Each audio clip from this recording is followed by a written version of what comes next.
So I want to begin today by reflecting on the heartening and hard-won progress that we're making together against COVID-19. This week we have passed some significant milestones.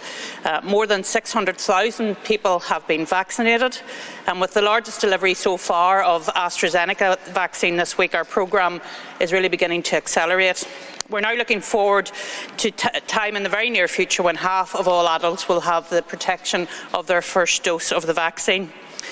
Thankfully, we are continuing to see a drop in the weekly average of new cases, and the R rate is consistently staying below 1, between 0.75 and 0.95. The number of COVID-positive inpatients today has dropped below 200, with 26 in intensive care. The expanded rapid testing service in workplaces across the private and public sectors is now live, and it puts us in a much stronger position to identify asymptomatic cases. For our businesses and service providers, it will help them build in higher levels of resilience, which will be vital as we move into the recovery stage of this pandemic. I would urge all those in the private sector to get involved in registering your interest with the Department of Health in respect of testing.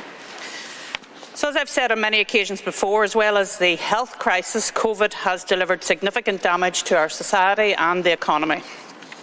Economy Minister Diane Dodds recently published her Economic Recovery Action Plan as a blueprint for how we rebuild our local economy. A wide range of business organisations and stakeholders warmly welcomed this document, and today the Finance Minister at the Executive has confirmed that this plan can be fully funded, allowing further work to proceed on expanding our already highly skilled workforce, stimulating research and development, building a greener economy and promoting investment, trade and exports as the drivers to recovery. The Executive has also agreed to allocate £230 million rate relief support package to target sectors which will be most affected by COVID-19 crisis in the months ahead. That's going to allow 100% rate relief for businesses based on a similar model to 2020-21 for retail, hospitality, leisure, entertainment and tourism, airports, manufacturing, newspaper production and childcare settings. This builds on the previous rate support package and means that many businesses here will receive 100% rate relief for another 12 months. The Executive is extremely mindful of the difficult times being faced by local businesses, and our local travel agency businesses have been hit hard by this pandemic. So next week we plan to open a limited time-bound scheme which will provide flat rate payments of £3,500 and £10,000 to eligible businesses. Also at the Executive today we had a useful and productive discussion on the full-time return of school children to classrooms. As you know, this is our top priority as we step on the pathway out of restrictions. And I'm sure we all felt uplifted by the happy scenes of our returning P1s, P3 pupils this week. I've heard from so many parents of tears of joy, both for the children and the parents, as they rejoined classmates and restarted their little lives again back at school. So today we have decided those year groups should keep attending school, along with preschool children, right up until the Easter break. Next Tuesday at the 4 weekly review, we will provide further details on the full return to school for all of our other pupils. More immediately, this Sunday marks our second Mother's Day in this pandemic, where many of us will be relying on cards, phone calls and online messages to carry our love and appreciation. Some of you will be in a household bubble or perhaps be a care home partner, and so you will be able to have face-to-face contact. But I would ask everyone, whatever your situation, to take as much care as possible and follow the health guidelines to the letter. Finally, next week is St Patrick's Day, and we want people to enjoy the festival within your own household, in your own home. Departments continue to collaborate around the situation in the university area, and we will continue to have those conversations over the coming days. Please be responsible and please do not break the law. So the formal restrictions review will take place next Tuesday, and the Deputy First Minister and I will have more to share at that stage. Thanks, Arlene, and good afternoon to everyone. Let me begin again today by sending our sympathies to the families of the 9 people who have sadly died as a result of COVID-19 since yesterday. The loss felt by so many families is a reminder to all of us of the harsh reality of this terrible virus that we have been living with for more than a year. And it also reinforces the need for us to proceed with caution as we try to keep people safe while allowing some more freedoms across our community. Over the last 7 days, we have seen a further decrease in the average number of new positive cases, albeit a more modest decline.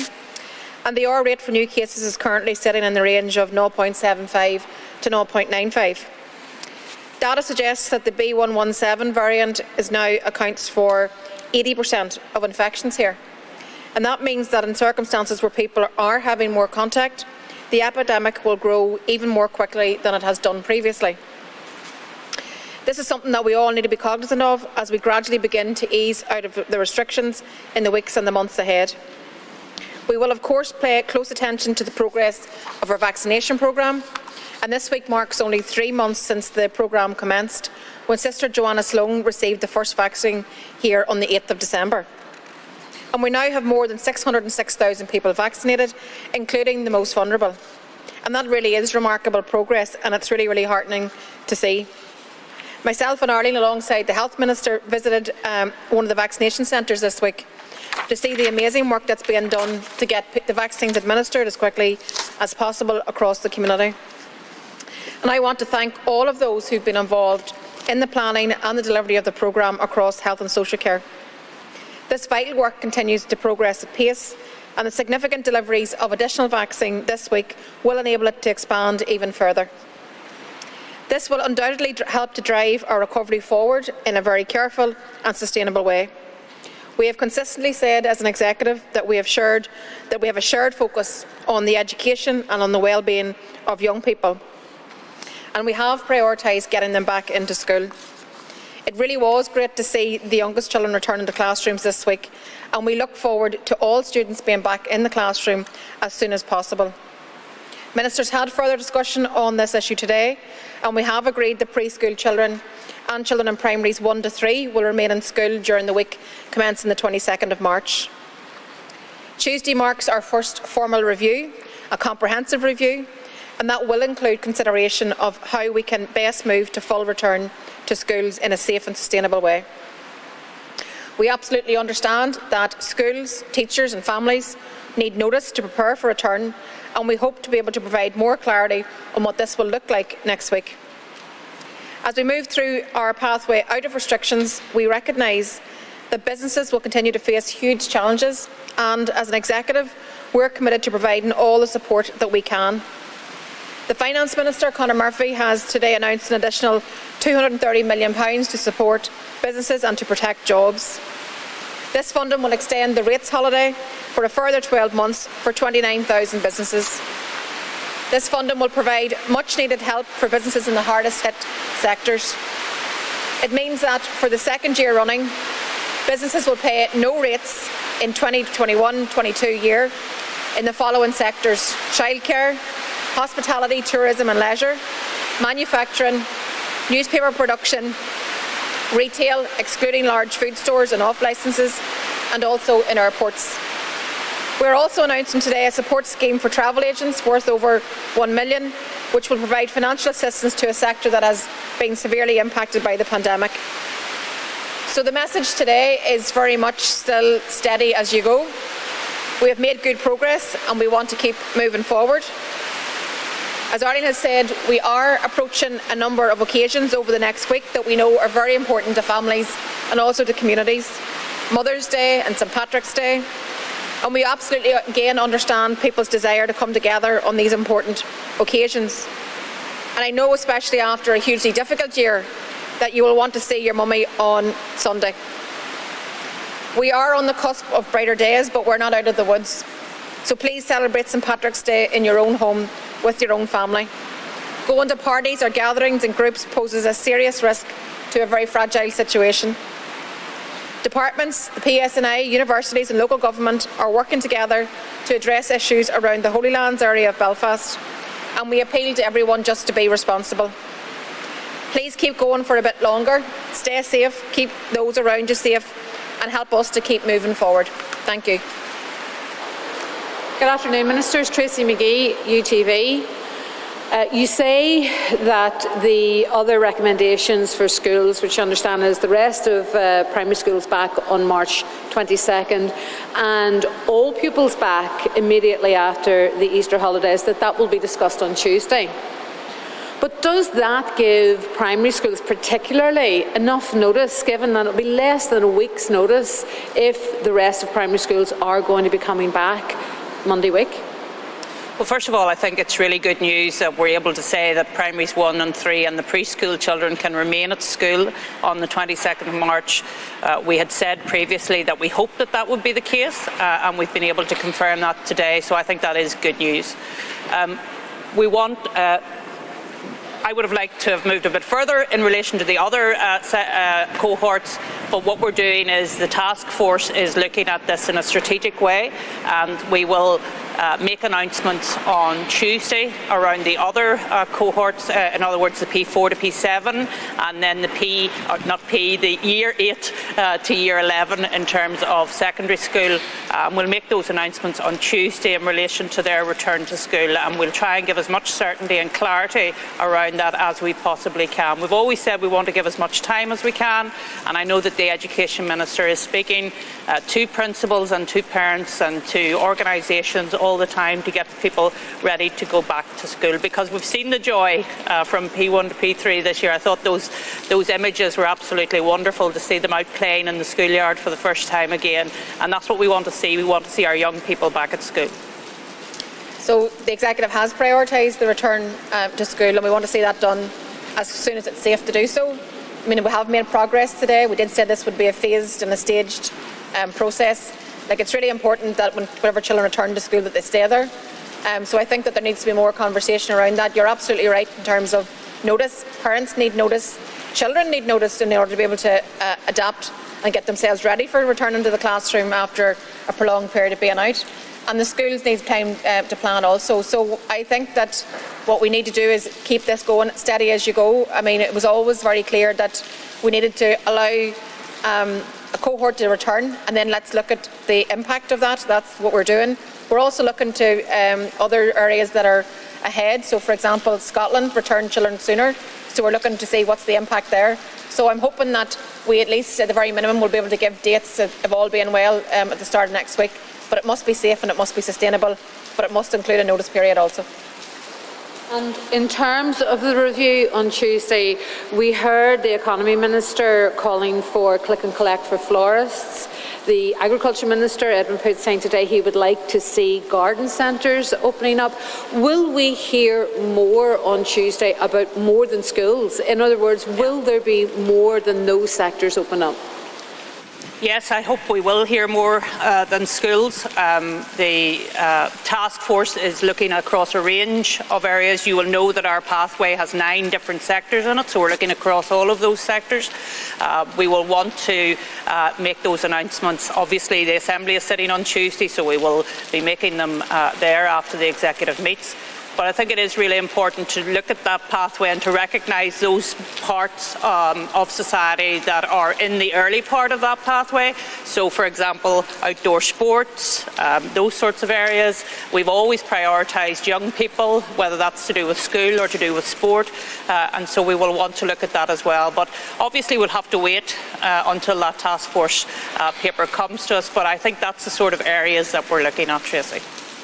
We were upfront and honest enough to say that we didn't expect there to be any major shifts before Easter. I think that remains the case, but I think we also have to give people hope around what's coming down the tracks and allow people time to plan. So I hope that we are in a position to be able to say a lot more about what the sort of post-Easter era looks like.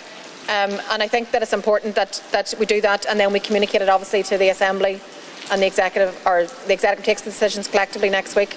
We've promised people a planned, organised, roadway out of the restrictions, and that's what we need to give the public, and that's what we intend to do next week. You mentioned the R number was between 0.7 and 0.9, and the Executive's previous position was trying to keep it below 1, and that would dictate whenever restrictions were going to be eased. Is there a danger that over the course of the next number of weeks, we know there are a lot of social events coming up, St Patrick's Day, Mother's Day, that if they go the wrong direction, could they jeopardise the reopening of schools come Easter and in that post-Easter period? That's why we're appealing. I mean, yes is the answer, and that's why we're appealing to the public to be very careful. And we understand Mother's Day is a significant time for all of us as mummies, and families want to get together, and it's just not going to be possible in this year because of the current situation with the new variant and the fact that it spreads a lot faster. When people get together, even in small groups, that's going to lead to an increase in the virus. So we're asking people to bear with things for a bit longer. The signs are all very positive, but we need their continued support to keep us going in this direction and to keep things in check. So, Enda, in terms of the R number specifically, the lower the number of cases, the less significant the R number is in terms of where we go. So we have to look at other indicators as well, the number of people in hospital, the number of people in ICU, where the positive cases per 100,000 is at this present moment in time. So we are sitting at the moment at 66 positive cases on a rolling average per 100,000. You will remember when we first started putting restrictions in place in the autumn time that was 80 and over in some areas. So we are moving absolutely in the right direction, but as the number of positive cases get less, the R number can move about quite significantly, because if you get a cluster somewhere, that then puts the R number up. So we need to bear in mind the numerical numbers of cases as well as the R number. You've talked about the success of the vaccine programme here, which has been a huge success. You know, of course, of the difficulties south of the border with your neighbours in the Republic. What are your respective views on perhaps sharing vaccines with the Irish government? Because it does seem as if we're going to reach a pretty critical point where one corner of the island will be totally vaccinated while the other part of the island will not. Firstly, I would say I think we need to maximise the opportunities that we have as an island in terms of the pandemic. I think we could have made a lot more of that throughout the pandemic. I think nobody should be greedy whenever it comes to vaccines. We're facing a global pandemic. All people across the world are faced with the impact of the pandemic. So yes, we should be sharing, and yes, we should be working together. That's the only way in which we're going to find our way out of this current phase that we're all in. So I think that the Prime Minister has said that once the UK citizens are vaccinated, that he's content to have that conversation. I think we need to have that conversation, because if we're vaccinated in Northern Ireland and there's still a cohort of people in the Republic of Ireland not vaccinated, and people are moving about and coming up to Northern Ireland, then that has an impact on us here in Northern Ireland because of the effectiveness of the vaccine working. So we need to have that conversation, and I asked our Chief Medical Officer today about the efficacy of the vaccine if people were to come into contact with others who hadn't been recipients of the vaccine, and he said that that was something that would be concerning. So we'll continue to have those conversations, and I think it's very important that we do. The UK Government this week announced its connectivity review, and in it announced plans of a feasibility study in building a tunnel from here to Scotland.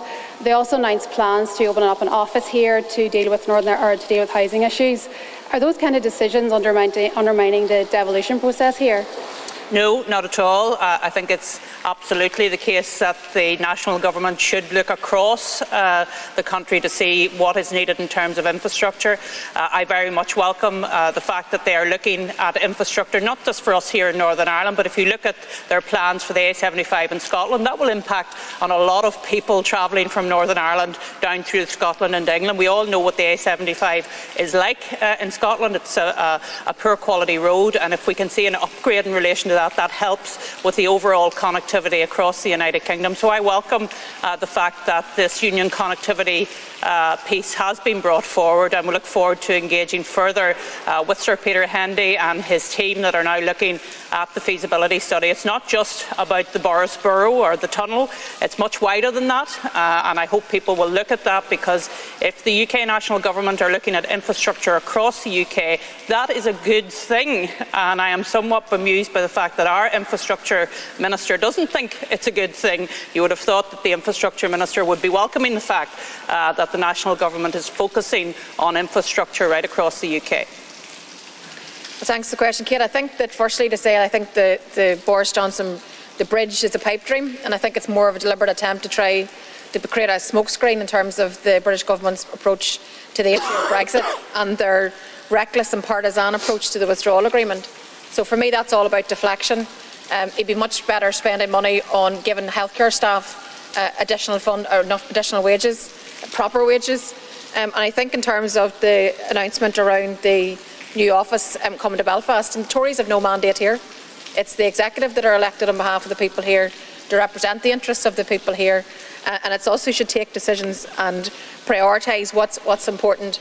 And I think that certainly for me, this demonstrates a contempt actually for power sharing, and it's actually trying to interfere with what is a locally elected assembly by the people here. And then also, is a proportion of the Northern Ireland could be required to carry the same number of agri-food checks as the whole of the EU combined? Yes, of course, that was the evidence of the Chief Vet at the Agricultural Committee last week, and I think that has been confirmed by the Minister for Agriculture and Rural Affairs today. So obviously there's a huge disproportionate attention on goods moving between Great Britain and Northern Ireland. Of course, we've warned about that. We've said that the architecture of the protocol is causing damage to the East-West relationship, and how maddening and how bizarre that when you're moving goods within the internal market of a country that you have more checks on that than you have for the entire EU. It's completely mad, and therefore is a very good illustration as to why the protocol needs replaced. Well, of course, we wouldn't have checks if we didn't have, or we wouldn't have the level of checks if we didn't have the hardest possible Brexit. So I think those that delivered us the hardest possible Brexit should shoulder the responsibility for the fact that we're now dealing with what is a challenging situation. Thank you.